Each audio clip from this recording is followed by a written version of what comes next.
আরে আমার পোলাটা কেমনে চাক দিছে, কত কষ্ট জানি হয়েছে আব্বু।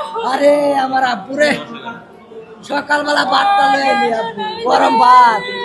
আব্বু গরম ভাত লয়ে টিফিন খামো। আব্বু তুমি বাইরের জিনিস খাইও না, তুমি টিফিন খাইবা। টিফিন খাইলে ভালো না, ভাত খাইবা, গরম ভাত খাইবা। গরম ভাত খাওয়া হইলো না আব্বা তোমার।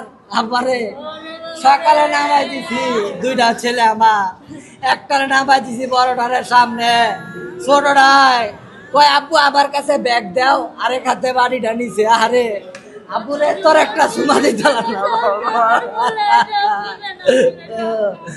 আমার বাবাটা একা একা কান্দাকাটি করতো, কেউ কোনো অভিযোগ নাই। আহ আব্বু, আব্বু মনে হয় তুমি দুষ্টামি করে আনো গেলা, আনো তুমি।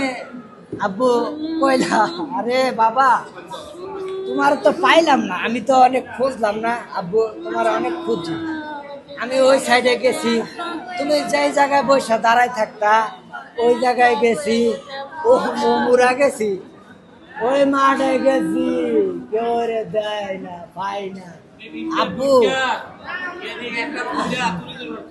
আব্বু আমার আমার এই আমার ছেলেটা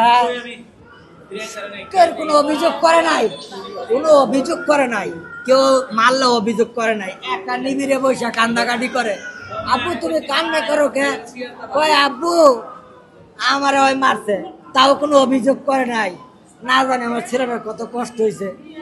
আরে আমার লগা কইছিল আব্বু আমার ইয়াত নিয়ে যাইবা, সিলেট ঘুরতে নিয়ে যাইবা। আমি কইছি আব্বু পরীক্ষার করে নিয়ে যাবো। আব্বু আরে তুমি তুমি আমার মাঝখানে আজকে বইছিলা, বড়টায় পিছনে বসছিল, বড়টায় পিছনে বইছিল। ও জুনায়েদ রে, জুনায়েদ তুই কই গেলি? আরে জুনায়েদ, আরে জুনায়েদ, জুনায়েদ তুই কই গেলি? জুনায়েদ, আরে জুনায়েদ রে বাবা।